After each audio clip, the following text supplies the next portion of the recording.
Sounds like a good justification. Yeah. Yeah. Okay, we're live. Hello, everybody.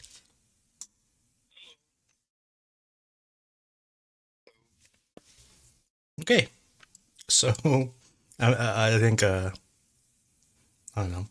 Do you want to introduce yourself, Charles?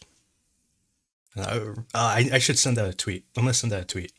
One of you two talk while I send out a tweet. Sure. So I'm Charles. I usually with the Tochny group, but I love to listen yeah. So okay.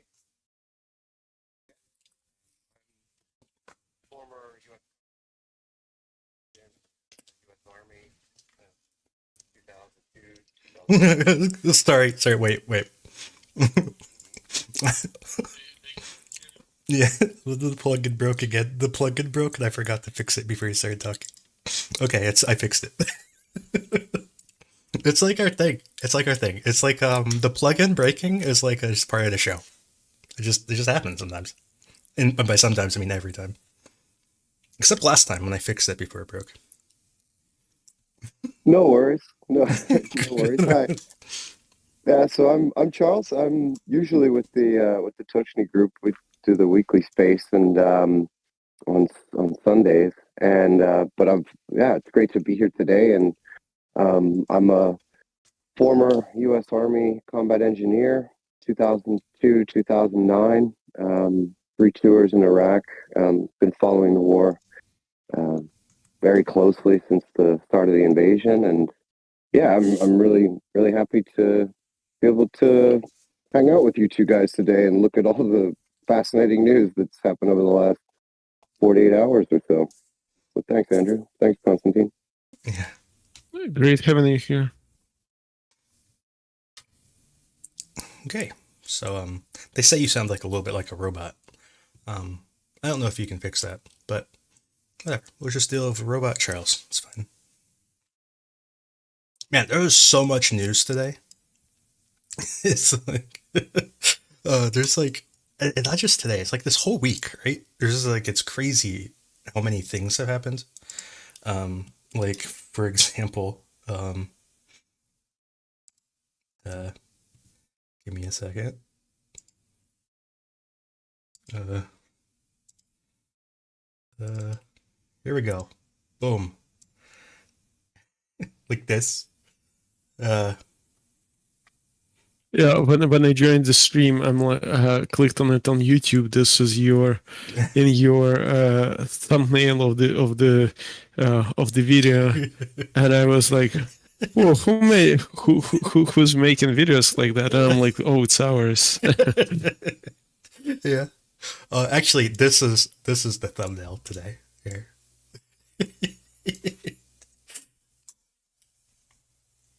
the Okay. So yeah, I don't know. I really love both of these images. I don't know which is the one I like more. They both just they're so cute. uh, but anyways, um, anyway, so we got a new toy, right? We got a new toy. Oh, we were talking about this last week. I kind of wish we had a missile expert here, considering there's so many missile experts we know, and none of them are here right now.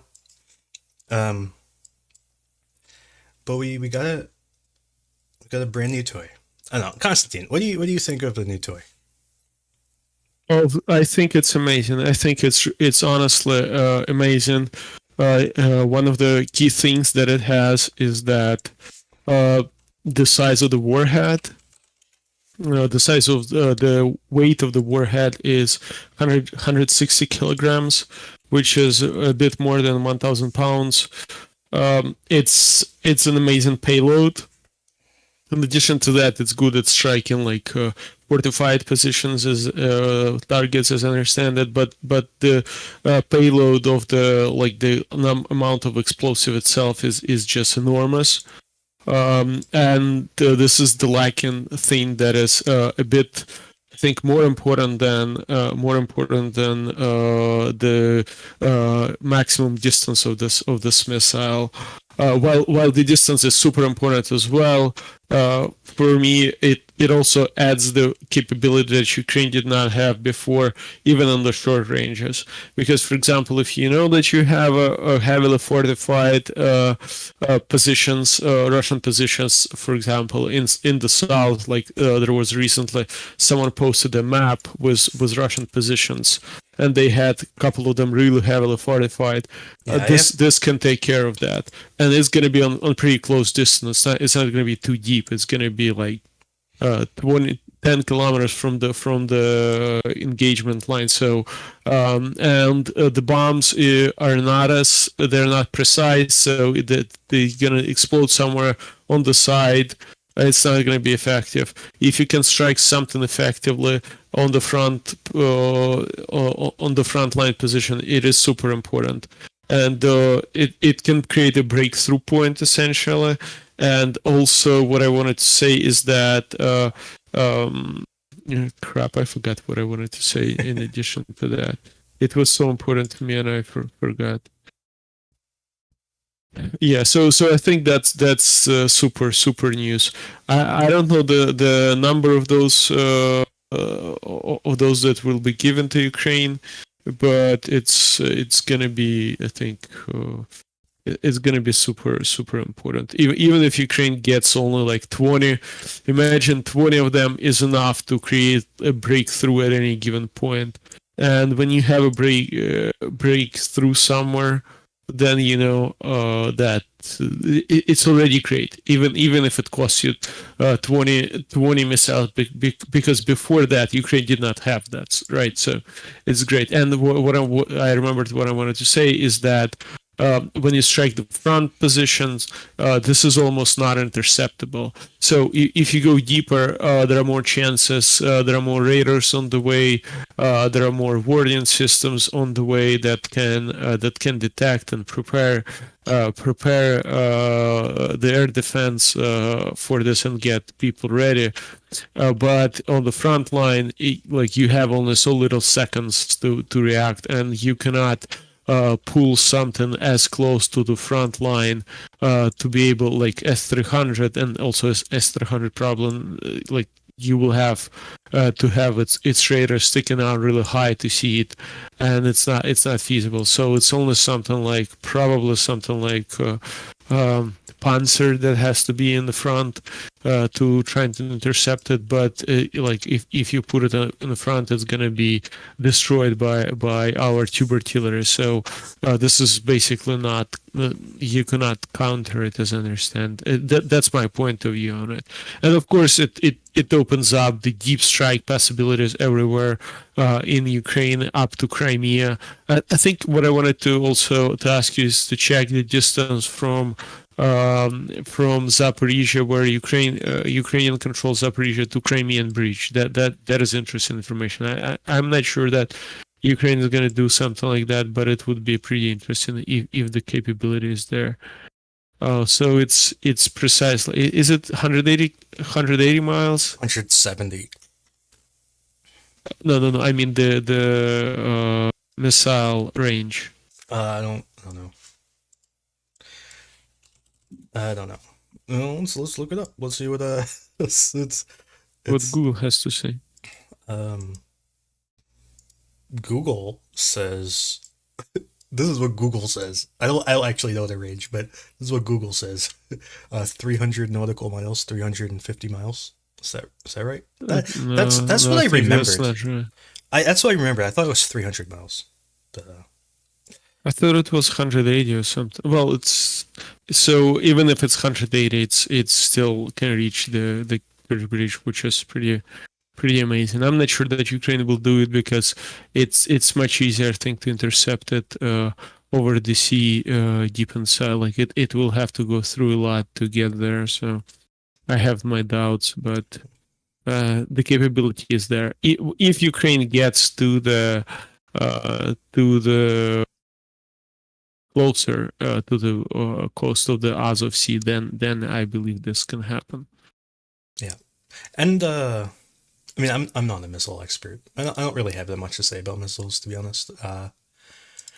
I think it's Well, cool. what there is to say, it's flying and it's big and it explodes. old everything that you need to know about the missile. Yep. So another good thing about it is that it has, as I understand, it has internal guidance systems and and it's not as dependable. Although it does depend on the GPS, it's not as dependable on the GPS as, for example, ATACMS or HIMARS missiles. Yeah, and from what I understand, there's going to be a truck launcher with this, a truck-based machine of some sort. I don't know the specifics on it. I know there are a bunch of people have all worked this all out, and they know every detail inside and out. I'm not a missile person, so I have not done that. But I'm pretty sure it's going to be launched from a truck. And yeah, it's going to be. I don't agree with that. I think it's going to be launched from a plane. But that's just my speculation. I'm not I did not perform any analysis, but I do think it's going to be launched from the plane. Guess we'll see. Anyways, so this other map that I was showing before, it's kind of hard to see. I don't know if people see it that well because the dots are so tiny. But this is the map made by Brady Afghan.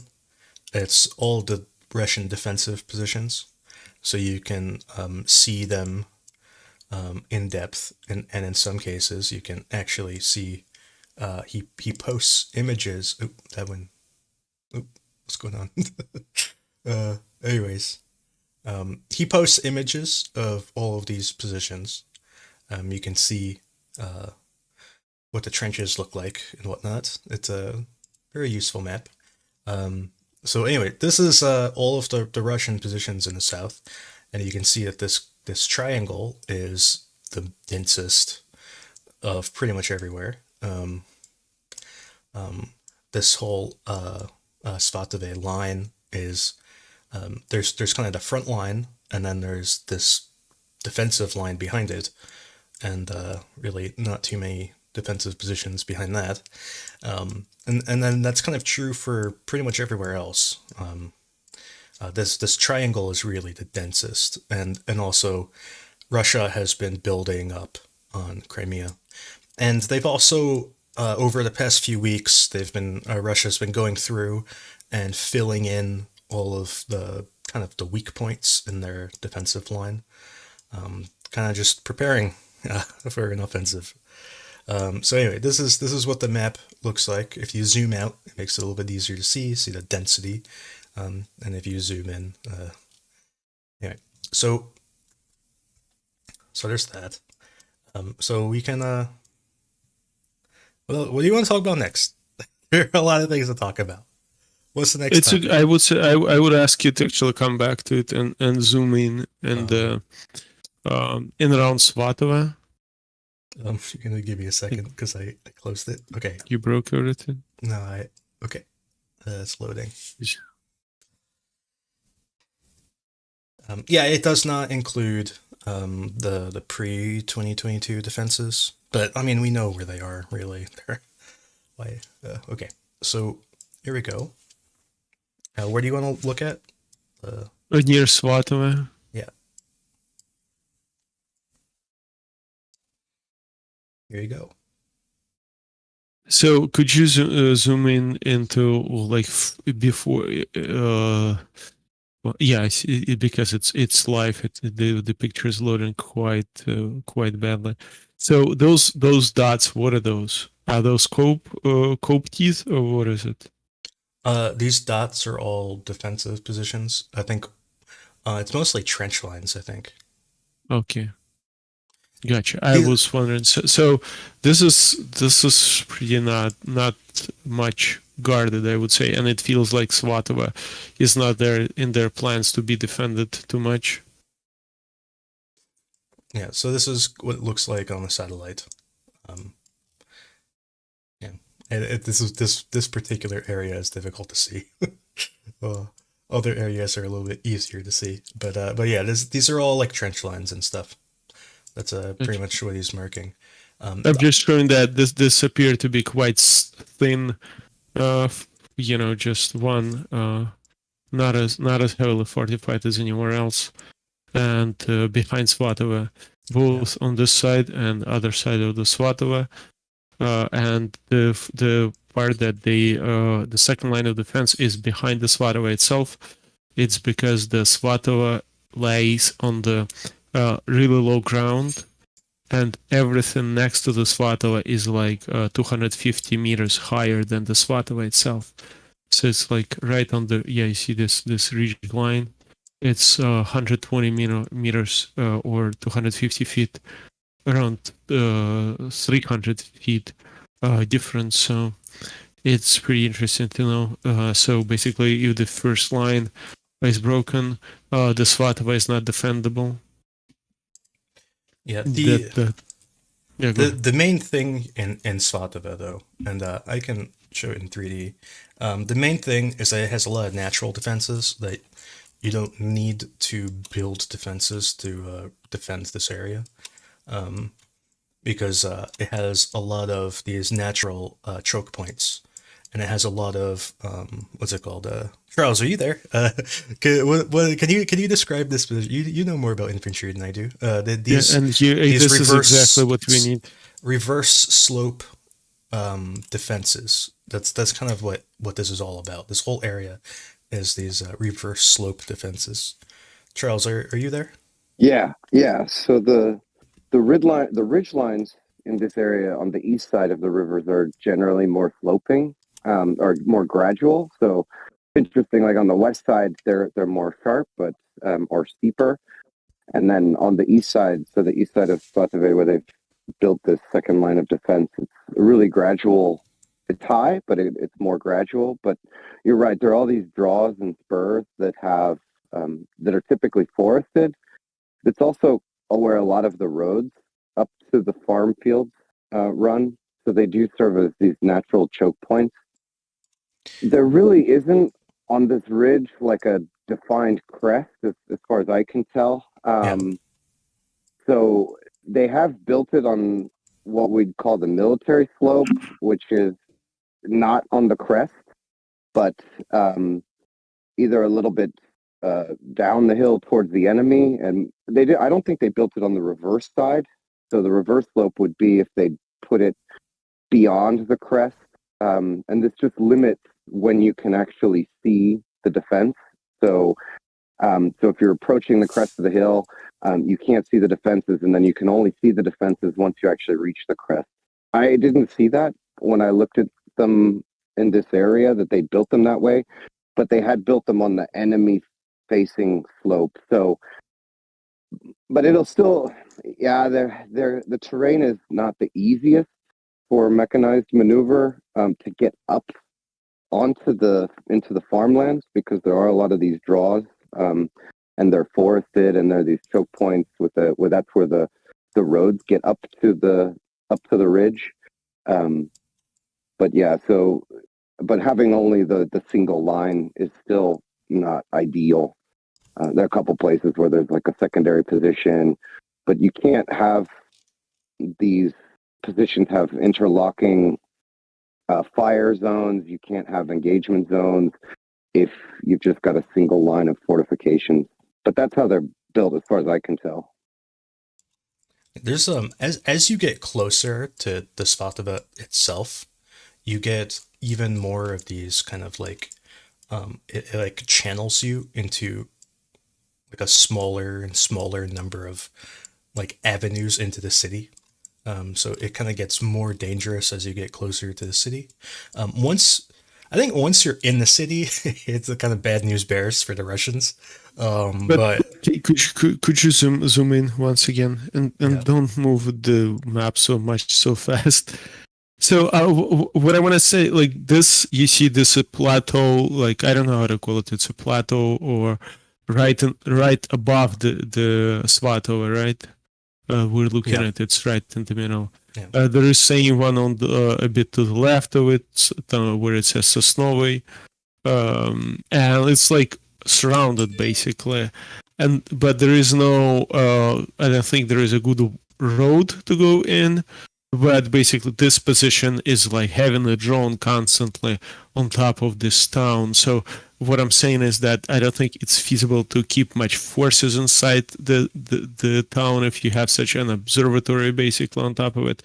And it's for the troops. It's every like the sniper is gonna work incredibly dense. Like it's gonna be densely populated area with Ukrainian snipers to shoot through the city. Could you measure the distance from the like start of this to the like the distance of the SWAT diameter basically of the SWAT from the start of the ridge line, like here? Yep, from here. Like that?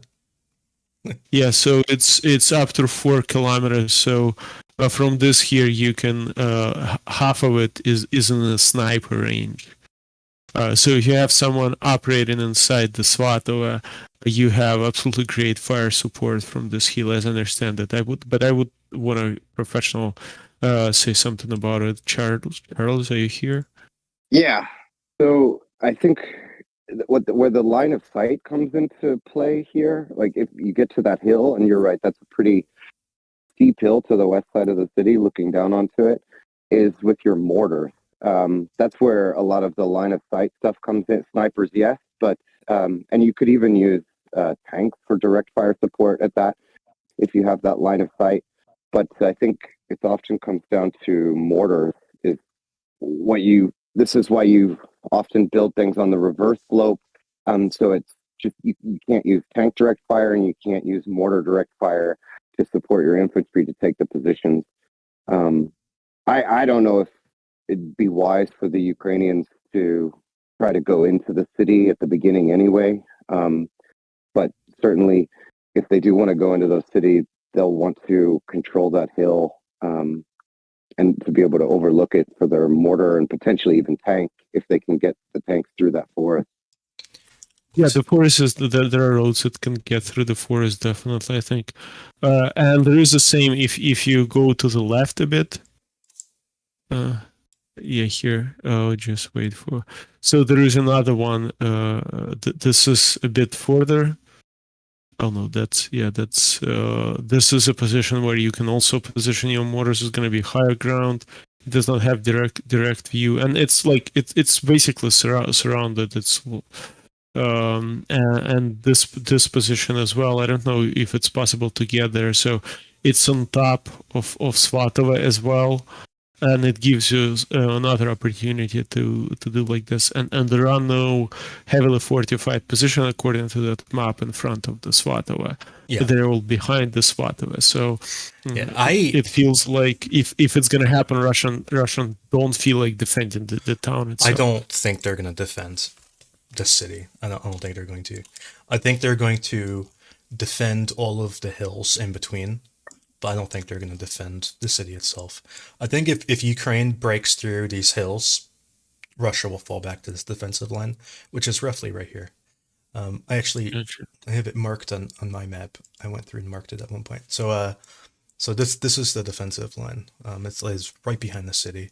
It is important to note that Russia keeps all of their infantry kind of housed on the opposite side of this rail. So all of their infantry are over here. It's actually kind of funny. I've heard stories from locals here who say that in the morning the Russians will wake up and they'll like walk across the city, and they'll get into these hills, and there is a trench on these hills. I do know that. It's not marked, but I do know there are defenses on this hill. They kind of stay there during the day, and then at night they come back.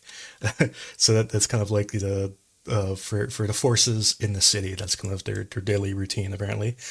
But anyways, so I don't think they're ever going to. I don't think they're going to defend the city.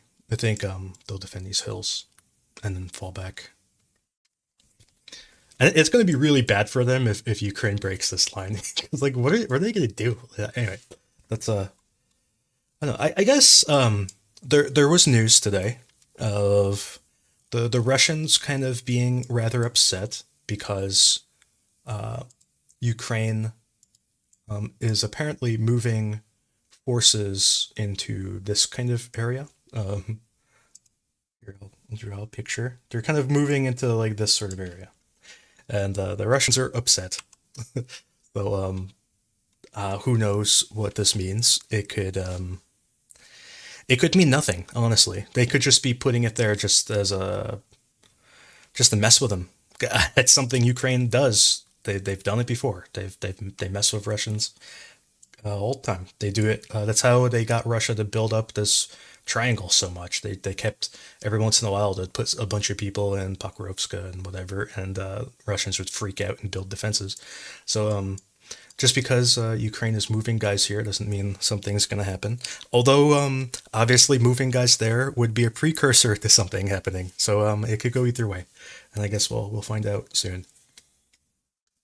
What about those news that Ukraine moves back and forth forces around, I think, based northern border with Russia, from Kharkiv? Did you read about that?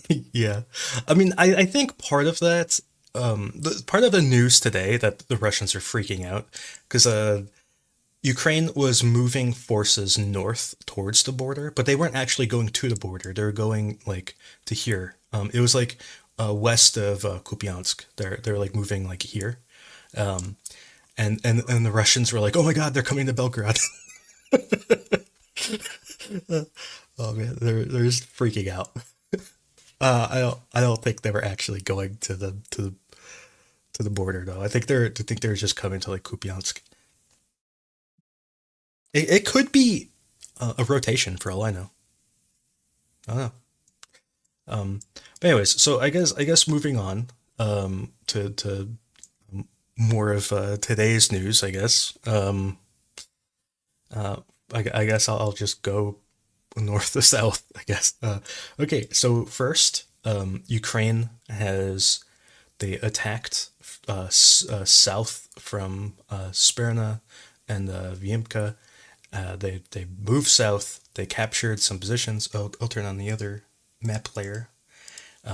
They captured this position here, and they're getting closer to Bilohorivka. This position was like a little fortified woodland type area, but the Ukraine captured this, and now they are closer to Bilohorivka.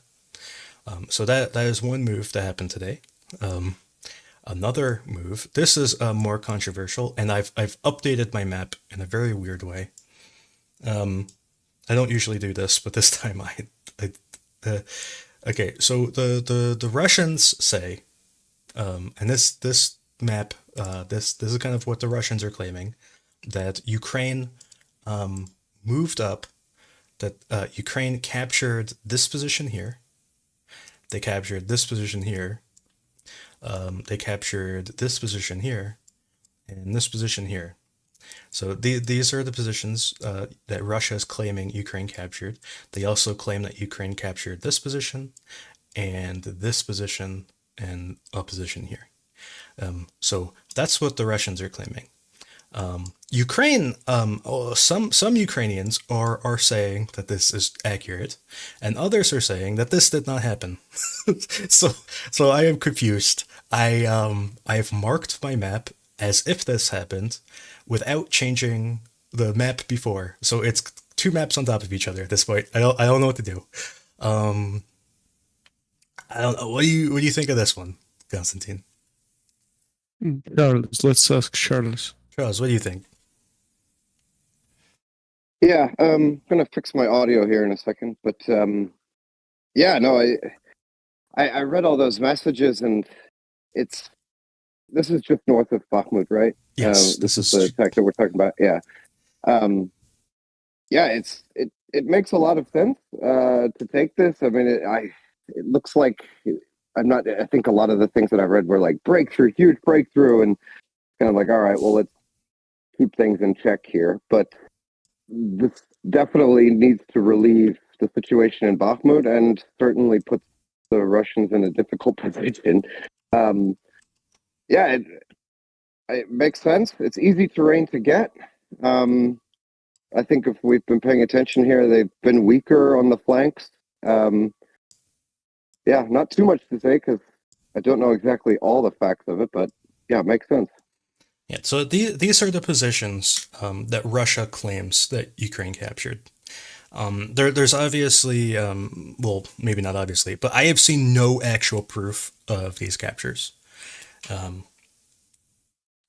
So it is confusing to me because this is a big claim, and it's weird that the Russians are saying it like so readily that like we lost all this ground, which it kind of in my mind kind of it makes me believe it a little bit more. But I still I don't know. Let's think about like this way. We first of all, of which Russian outlets claim this? All of them. Like All I of them. can't even name one who didn't. Wagner themselves said it. Rybar said it. And pretty much every mill blogger I can think of said it. So okay, can you go down a bit? Okay. Go south. Yep. So, man, don't zoom out that much.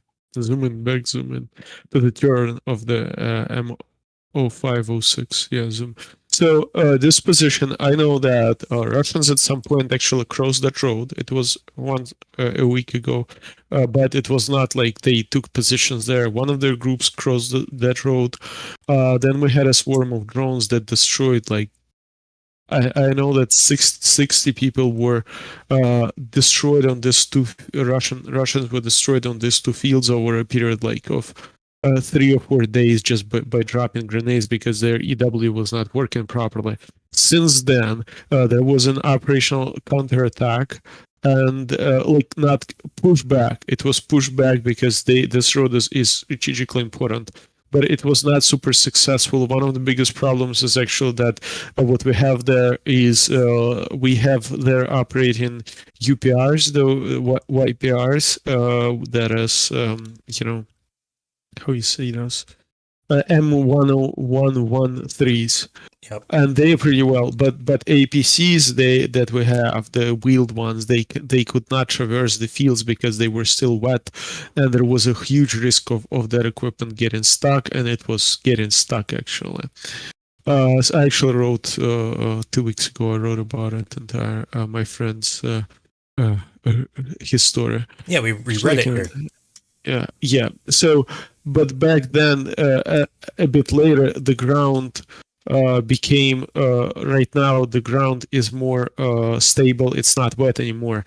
The weather was really dry recently, and now under the heat, the equipment the wheeled APCs can go through. So it opened up a lot of opportunities for Ukraine. So this may as well be possible, and I'm talking about only this bottom arrow. Yeah, I cannot talk about the one on the top, and and the one in the middle as well. So just wanted to add this. Yeah. So talking about this middle arrow, Russia said that Ukraine had 2 separate successful attacks there today. They said that first. This was all a gray area right here. They said that first Ukraine pushed up and took this position, which in my mind was like, okay, I could see that. And then later in the day, like in the evening, they said that Ukraine did a separate attack to push up and take these 2 positions. And that's, I don't know. Like I just don't know. Like there's no solid proof. That's why like I have 2 maps on top of each other right now. Because if it comes out that none of this happened, I could just I'm just gonna delete one of the 2 maps. Basically, all these areas are like 2 things on top of each other. I mean, this would be about the right size for, say, a company-size attack. But I'm just a little curious why they, after taking those initial positions, why that was the end objective, why they didn't push a little further. Maybe it's just to probe. Maybe it was just they wanted to better their position on those specific fighting positions. But, if you have the momentum, why not try to push a little further than that? Because that must have been about a company, perhaps a battalion size to make that attack. Yeah, we could look at this in 3D. So basically, these positions are kind of on the reverse side of the little slope here, so that they would have had to go over the crest of the hill and go down the hill on the other side a little bit. I don't know if that's relevant to anything. Yeah, it could be.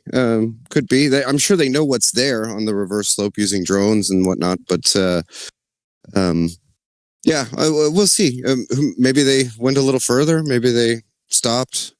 But it's a minor attack, but it's important. Yeah. Yeah. It's super important. Though that area is very, very important. Important. So this English. is I'm it's struggling about with English two. today. It's about 2 kilometers. So that's one attack that I'm not. This is like the biggest news of the day that I don't fully trust. Everything else I think has been pretty much confirmed. So south of Bakhmut, Ukraine did a little counterattack south of Avdiivka. They captured this position here. That they've been fighting over for basically months at this point. But Ukraine captured this position. They pushed south into this forested area. They captured a few positions on each side of this forest. And between Monday and today, Ukraine has pushed through and cleared and taken control over all of this blue area here, and they've also apparently pushed across the canal, and now they are clearing this part of the forest and this kind of forest strip here. So these are all more or less confirmed. I don't know exactly how far Ukraine has pushed across the canal at this point. Or whether it's just recon or if they've actually like really pushed across the canal. I'm not really sure. Pushing across the canal itself is kind of trivial. It's the water is like maybe a few centimeters deep. You know, it's not like a big deal. You could just kind of walk across it or drive across it. It's not a big deal. So the canal itself is not a big barrier, so much as all of these defensive positions around it are. Furthermore, Ukraine is attacking towards Kurdyivka down in the south, and Russia has been dropping bombs on them. That's kind of like all the news I have about this, is that Russia doesn't like that they're attacking and they're dropping bombs on it. I'm not sure exactly where they're attacking. I assume it is along this area here, or one of these things here. I'm not totally sure. It does say Kurdyivka is under attack though, and as opposed to Ozaryanivka, which is just south of it. So it could be that they're attacking along this forest strip into this location. I'm not 100% sure. And then we can continue moving south, and Ukraine attacked Mayorsk this evening. Later in the day today, they attacked Mayorsk. They managed to capture a few positions in Mayorsk, like these outer positions, and that's when it kind of diverges in perspective. The Russians say that they counterattacked and took them back, and Ukraine says that they kept them. So I guess we'll need more confirmation on exactly what happened. But either way, Ukraine attacked Mayorsk. So they are attacking basically everywhere along the entire line around Bakhmut right now.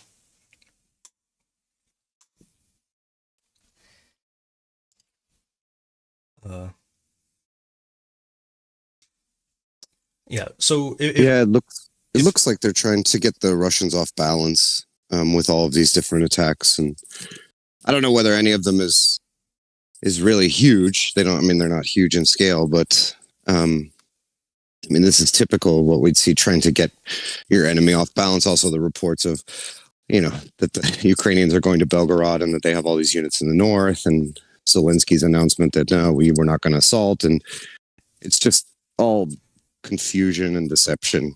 But useful, very useful, but interesting how they would try to judge the Russian response in terms of how they fight these with artillery, how they fight these with bombs, how they move reserves, what's in the second line. Yeah. So I guess I can go through and talk about what Russia is doing right now, because maybe that's interesting to go through. This northern part, I've reached out to all the people I know to reach out to, and what I've heard is that this northern part is very unstable, and anything could happen. So what I get a sense of is that any gains that Ukraine could make could easily be gone tomorrow morning. And we're not really sure what gains they made entirely. I mean, the Russians make this claim without proof, and Ukraine hasn't really said much. I've not heard really anyone in Ukraine saying what gains they have. So this northern part is kind of a big question mark. The southern part is getting absolutely shellacked. They were getting shelled to oblivion right now. Like I cannot stress enough how much shelling is going on. Especially along this canal right here, is getting just beaten with grads, especially. They are just getting bombarded with grads. And I've heard that Russia is calling in danger close grads on their own positions, which is, I can't imagine something stupider than calling in danger close grads. but yeah, that's like, it seems that Russian response right now is just call in all the grads. This whole area here is just getting graded, and I imagine this northern position that I've heard less from is probably similar. They're probably getting very heavily shelled. This whole area is getting absolutely shellacked. So it comes back to another problem. The Ukrainians are getting shelled by the Russians. That's what I'm saying. The Russians are shooting grads into these positions. I'll draw little circles. Here, the grads are hitting here. This is the grads, just like that. They're calling it danger close on their own positions, from what I've heard. I don't know if their positions might be here, and they might be calling grads like there. Remember that a grad has what, 300 meter like radius. So like if you call a grad like 200 meters from where you are, not a good idea. Typically. But yeah, this is all getting very heavily shelled. I imagine these areas are also getting heavily shelled. Oops. I imagine these two areas are also getting heavily shelled. But I have not personally heard from them. I have heard from people here. So tons of shelling. So this gets back to the question of shell hunger. What do you think of that? If so there's two possibilities here. Possibility one is that Russia actually has shell hunger, and they are blowing enormous amounts of ammunition right now, shooting at this canal, and probably everywhere else too. So they're trying to stop the Ukrainian attack of artillery. If they have shell hunger, this I imagine doesn't bode well. If you're gonna shoot all your ammo at the first sign of a threat, you know what I mean? Or the other thing is that they don't have shell hunger and they're lying the whole time. So what do you think? Yeah. I mean, trying to blunt an assault with artillery, that's true to type. That's to be expected. I think what the Ukrainians will try to be writing down right now and recording and assessing is, okay, all right, in what volume are they able to respond? Which now they're seeing it. And then how long are they able to sustain that volume? So, because that goes to the shell hunger, even if it's just in a local area, and they'll be looking at how long does it take them to then resupply that shell hunger. So if it's or that that depleted munitions that they stock that they use, is it 1 day? Is it 2 days? Is it a week? Is it never? And of course, then whether any units are brought in to try to stabilize the front and at least calm the nerves of Telegram or whatever the reason might be. And what's the timeline for that? Because once they have the Russian likely course of action mapped out and the Russian response mapped out, then that makes successive attacks in another place or even in the same area more choreographable, if that makes sense. Yeah, and these Ukrainian attacks are not like, these aren't big.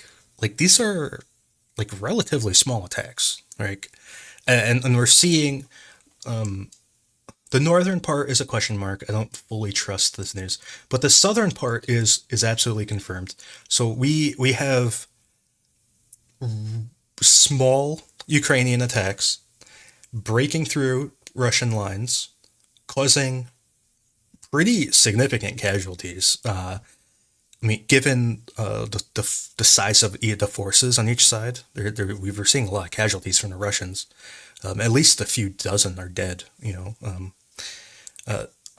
Which given the size of the assault is actually a lot. So and then now we're seeing huge artillery barrages the blunt this attack. So this northern part of this forest is interesting to me, because Ukraine is kind of squeezing it on all three sides, and you can't. It's hard to imagine Russia's gonna hold it out here unless something dramatically changes. Like Russia would have to retake this southern part near the canal and kind of build out and obviously stop this push south from Avdiivka, and probably have to stop this attack from the north too. So Russia would have to really stabilize this position. Meanwhile, they're being attacked in multiple different angles. We've heard rumors and unconfirmed reports that Wagner pulled forces. It's kind of funny. Anyway, it's unconfirmed, so it's take it with a grain of salt. But basically, we heard that Wagner pulled forces from Berhivka and Yehidna to send them down to the south, and then Ukraine attacked in the north. That's kind of the rumor that's going around, and I guess we'll need more time to confirm something like that if we ever can. I don't know, but if they're sending forces here to reinforce this position, and then but then they get hit in the north, like it seems like a lot going wrong right now. I don't know what to say. Yeah, the attack in the north makes, like I said, a lot of sense. It's just keeping them off balance and assessing Russian response. This isn't large, like you said. This is relatively small, but it lets you get the Russian playbook. Like, how do they react to something like this, and how long does it take them to react? And that's all very, very, very useful information for later attacks to be even more successful. So. Yeah, well done. Yeah. So that's kind of the Bakhmut area. I think that's. I think we discussed this the last stream, and that was my thought here, that Ukraine will try to stabilize Bakhmut and just push back on the flanks, and then think of something else, because this is important. No matter. If it's gonna, like, if counteroffensive is happening here or somewhere else, stabilizing here is really important because it would relieve the forces remaining in Bakhmut and allow them to hold longer. But yeah, it would also trigger, you would see Russian response to that, which is super important. If they bring in reinforcements from somewhere, basically force an action on them. And that action can be. I mean, I don't see much that Russians actually can do right now.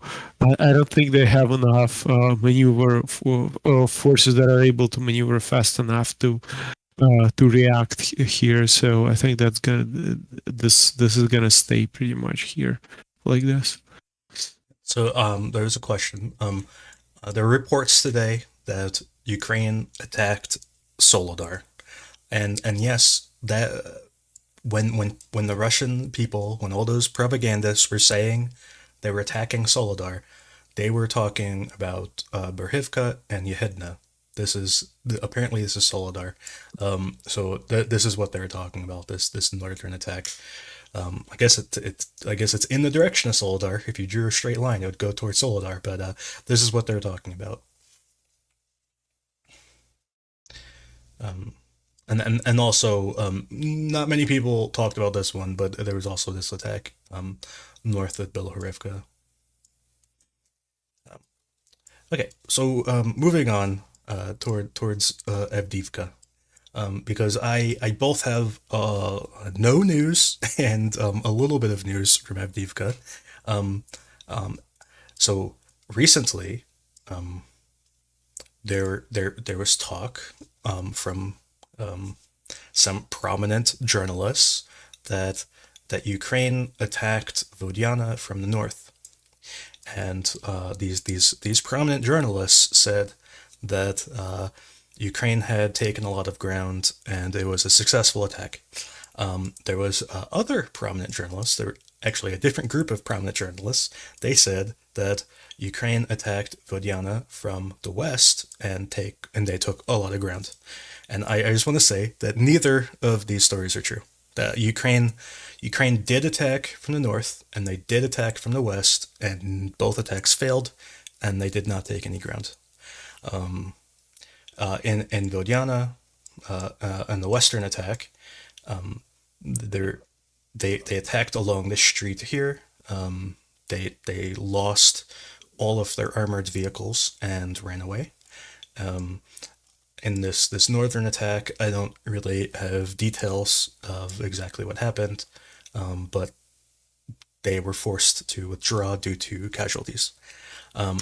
Now, going north of Avdiivka, Kamyanka is, it was for a very long time, since like April 23rd or so, Russia controlled this eastern part of Kamyanka, and Ukraine had a defensive position roughly here, and this western part of Kamyanka was a no man's zone, a no man's land. Nobody could enter it. Over the past few days, Russia has taken full control over this area of Kamyanka. They now control the entire town, and I don't know where the Ukrainian front line is. For now, I've kept it where it was before. I don't think it's here anymore. It's probably like back here. But I've been trying to find more information on what exactly has happened here. All I've heard is that all the news is bad news, and nobody's willing to give specifics. Similarly, this kind of town or whatever this is, it's not labeled on the map. I don't know what this is or what it's called, but this area here is slowly being taken over by Russian forces. So this kind of area right here. Now to the south of Avdiivka, the Russians, and more specifically, it's not just the Russians, it is Rybar. He said that Russia took over everything, that they captured everything, and everything is Russian now. Not so much true. It's still mostly gray area. This ground is extremely difficult to capture. It's very difficult to move through. So Russia is trying to move through it, and they're taking a lot of casualties in the process. So all of the news in Avdiivka is more or less nothing happened other than this Kamyanka part. Russia is also attacking Pervomaisky with no change. Nothing happened. So yeah, that's kind of the Avdiivka news.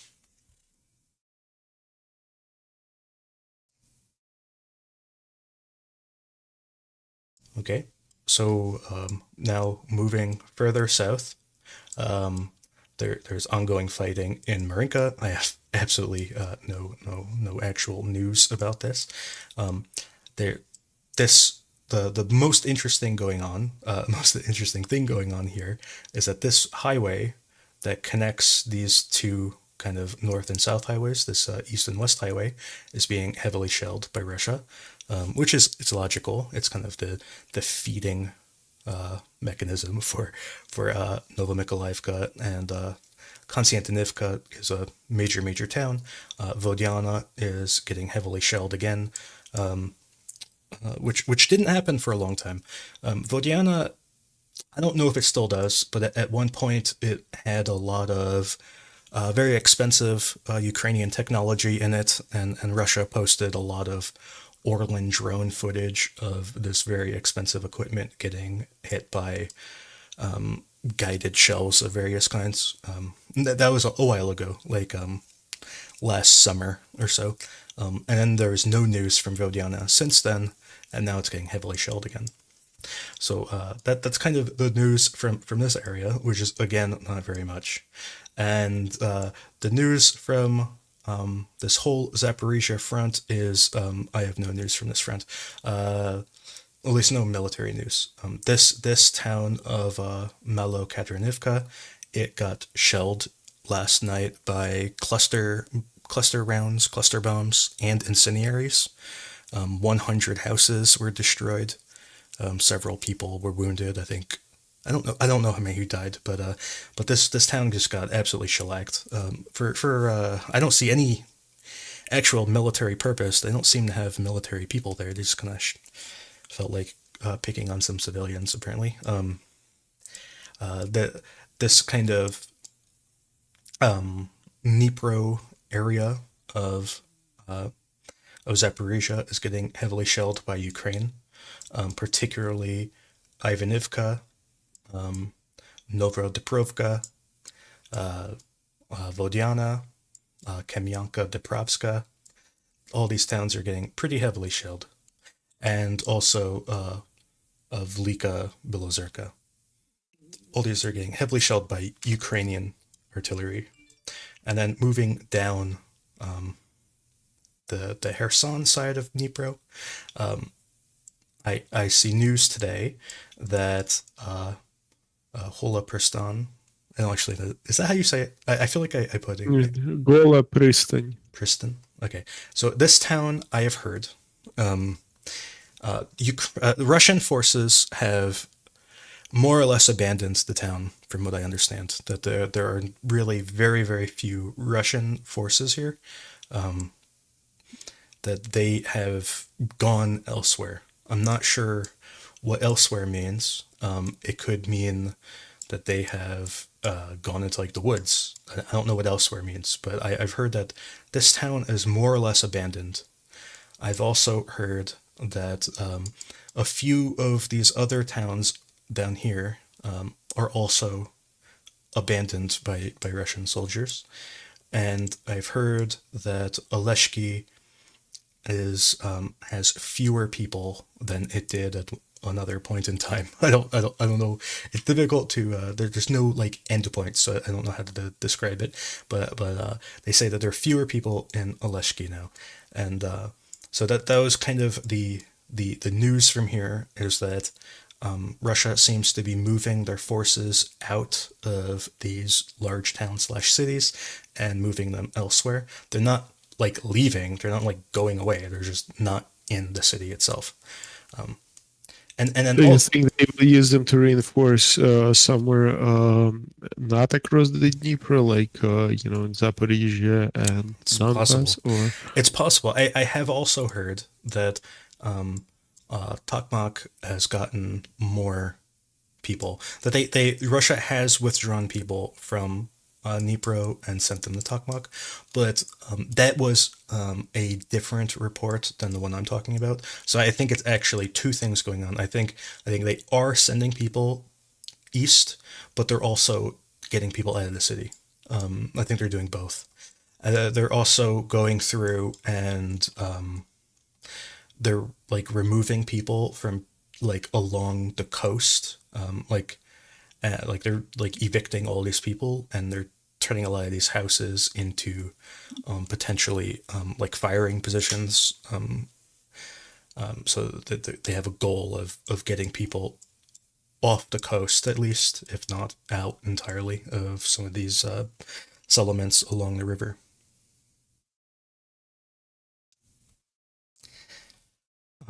So that's kind of the news I have from here.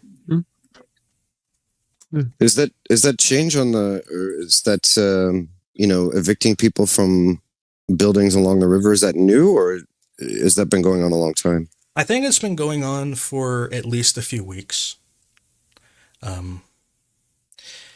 The reports that you get, the Ukrainian general staff says that like Russia is evicting people from the city.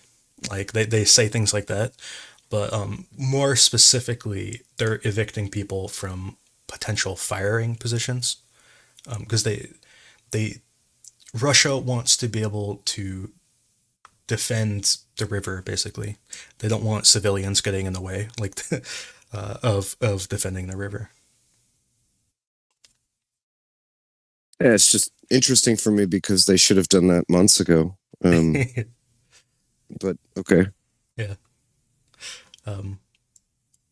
Yeah. I think they have. It's like an ongoing thing. It's not like they just started. It's just the. So that's kind of all the news I have. Were there other news stories that I can't remember? So, or Charles, were there other news stories that I forgot to talk about? I don't. No, I don't think so. I mean, the main one that I was always reading, of course, was the attacks north and south of Bakhmut. That some people seem like it was much bigger than it was. Very, very important, but yeah, that was the biggest news that I've read. Yeah. I can say I believe Zaporizhzhia, maybe not the city, but this general area, I believe they got hit by S-300s tonight. I saw a lot of people who were very scared talking about that. But that seems to be kind of an everyday thing, unfortunately. They either get hit by an S-300 or by the Shahid, if not both. But yeah. What about like Gimler strikes or HIMARS strikes? Well, there have been increasingly more of those. So today, I don't know where in Avdiivka. In the morning at 3 o'clock in the morning, there were explosions in Avdiivka that people attributed to missile strikes, rocket strikes of some sort. About 2.5 hours later, this other town that's Almazna, that's just south of it, it's kind of a suburb town. This was also struck by, and it was believed to be Gimlers. So these two towns right next to each other. The southern one, the stories say that it's unconfirmed, obviously. But the stories say that Ukraine hit an ammo warehouse in Avdiivka. I have no idea. Yeah, I asked because I mean, if the Ukrainians now have forced the Russians to react in some way, or are at least trying to force the Russians to react in some way around Bakhmut, and once this reaction, or as this reaction begins and is ongoing, that's when I would expect to see more precision strikes. Because as armies react, then they're going to move supply depots. They're going to make them bigger. They're going to move troops. They're going to concentrate them. And if the Ukrainian targeting is watching it, which they should, then I would expect to see an uptick in longer range strikes behind where they have launched these assaults. Yeah, that seems to be exactly what it is. And these aren't the only assaults either. Yesterday, Ukraine hit an ammo warehouse. I believe it was here. They hit an ammo warehouse. So that's just south of Avdiivka. And also yesterday, they hit a hotel in Avdiivka that was targeting Russian forces who were apparently living in that hotel. Also, yesterday, I believe. Ukraine took out 2 ammo warehouses in Zaporizhzhia, one in Mykolaiivka, one in Pryshib, and they also took out a cafe I think it was a cafe. Anyway, they shot that down. I can't remember if I'm remembering the right story, but yeah, they have been going after various sorts of ammo depots. I should note that Russia pretty heavily bombed around the Orikhiv area today. They dropped. I don't know where these bombs were. I'm just gonna like mark them randomly. But they dropped 4 bombs in Preobrazhenka, which is the town just north of Orikhiv. They dropped a bomb in Molotokmaka and in Omelnik. So that's 6 guided bombs in one day in a relatively small area.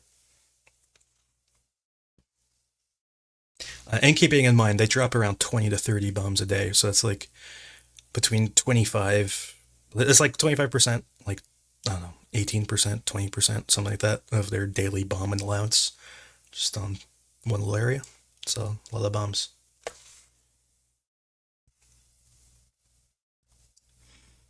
Yeah. And they also, they dropped a bomb on this island.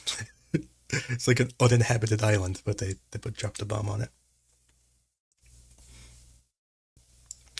So yeah, I don't know what else to say.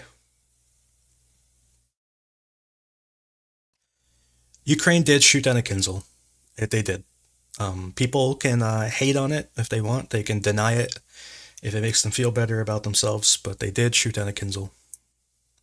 They did not want to admit they shot down a Kinzel. They were hoping that nobody would know about it, but it leaked, and I can guarantee you that whoever leaked it, they got to talking to.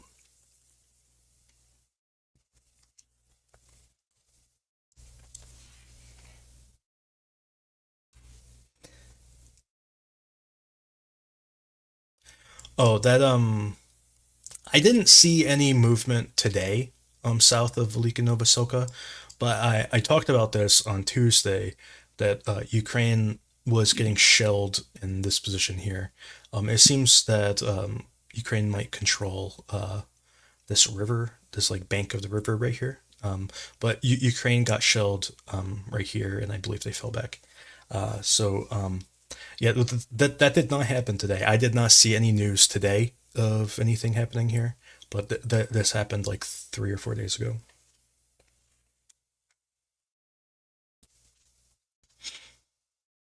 All right, so I think that's it. Nice. Thank you for coming. Thank you for listening. It's great to have you here, Charles. Come more. Having 3 people is much more fun than 2. Thanks, guys, and thanks, Andrew. Thanks, Constantine. Yep. Talk to you soon. All right, thank you, everybody. See you on Tuesday.